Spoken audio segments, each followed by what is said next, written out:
Our group chose the podcast Why Do Doctors Have to Play Defense? This powered podcast featured Michelle Mello, who is a lawyer, and Dr. Louise King, who is a obstetrician.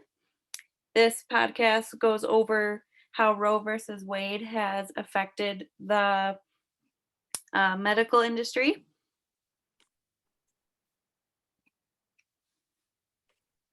An explanation of the premise and conclusion. A premise is the base of an argument, theory, or understanding. In this, the decision to overturn Roe versus Wade has really affected the standard of care given by our healthcare providers. And a conclusion is a statement that indicates what the argument is trying to prove. Standard of care is compromised, and avoidance behaviors are going to rise because people are afraid that they're going to be sued for certain medical practices. Analyze of fallacies. Fallacies is a mistaken belief, especially one based on unsound argument. The fallacies that we have seen that are demonstrated in the podcast is Michelle Mello's argument of the intent of malpractice system to deter negligence, when in reality it's forced healthcare staff to take unnecessary steps to ensure the risk of a lawsuit. Physicians could prescribe more medications than they think are medically necessary, especially if the patient's asking for particular medicine, for example, antibiotics for an infection that the physician thinks doesn't require it. They suggest invasion procedures like biopsies to confirm diagnosis that they already feel pretty confident about. Again, the avoidance of behavior front is mostly cutting back on high-risk procedures like delivering women who are higher risk for adverse pregnancies outcoming or avoiding caring for certain kids of high-risk patients. The explanation of descriptive and prescriptive claims. Descriptive claims are such and such is the case. For some of the descriptions, our abortion care is some of the safest care that's provided by our physicians throughout our medicine. Reports of delays in care for ectopics or miscarriages that are trying to reach some particular moment in time where it's life-threatening so that you can intervene, which is not how medicine is practiced. We are supposed to intervene way ahead of time before something gets to a worse point, which is quoted by Dr. Louise King. The OB-GYN has always been at the center of ethics, just because this specialty is the only one that provides abortion services. Prescriptive is a claim that talks about how things ought to be, how people ought to behave. Specialties that had the highest risk are emergency medicine, orthopedics, neurosurgeons, OB-GYNs, because they see more complicated cases. Uncertainty leads to defensive medicine due to our physicians not being sure what needs to be protected for themselves. And if you wanted to practice defensively in an ectopic pregnancy due to the variations of abortion laws, physicians don't know what the right decision is to make, leading to having to consult with their legal counsel wherever they do work and practice medicine.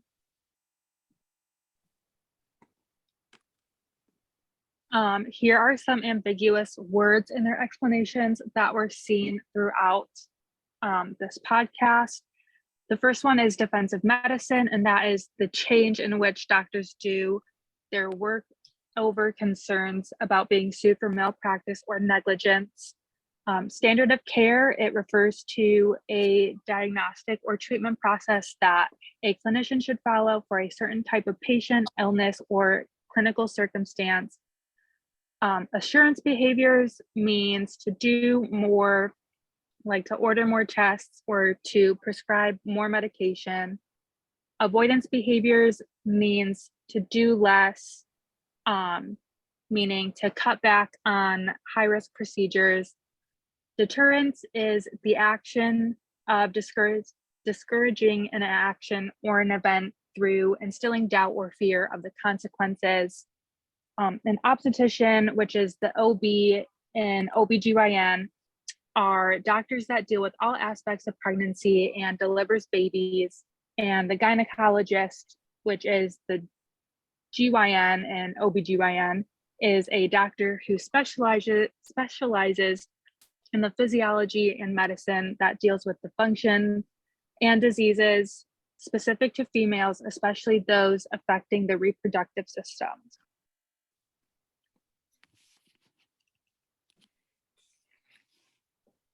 The judgment on the value of the argument.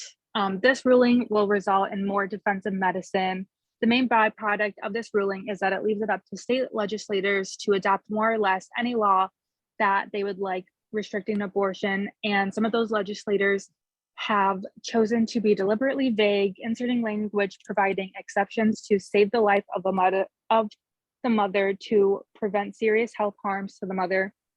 But not defining what those are. And seeing that defensive medicine arises from uncertainty, it's expected that we'll see more physicians and reproductive healthcare providers engage in avoidance behaviors.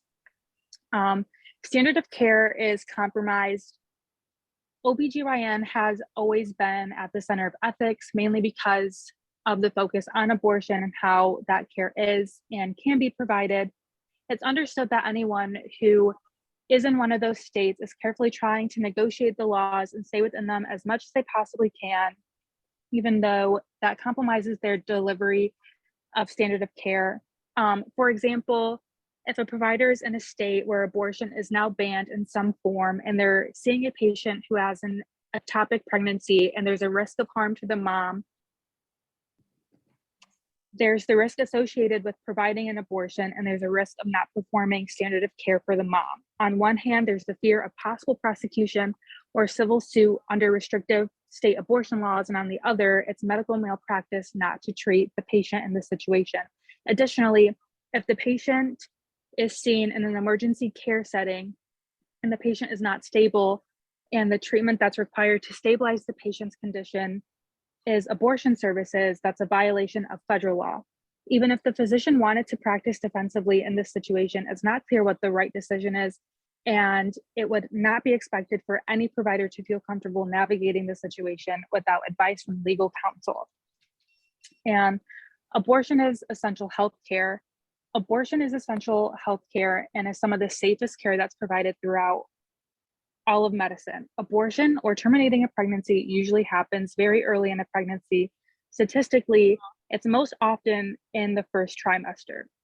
If it's early enough, it can be done with medication, which is typically the safest and best option, or early surgical interventions, which are still very, very safe. There are also complex areas of rare instances where people who actually would like to continue a pregnancy find later on that they're facing a situation where the fetus developing has no chance of survival or a little chance of survival, and that they themselves have become ill that make carrying the pregnancy to term incredibly dangerous and life-threatening.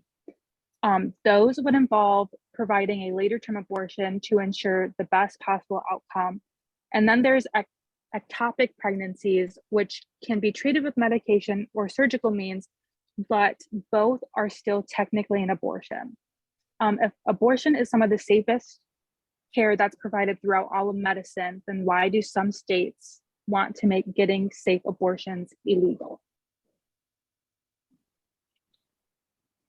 So overall,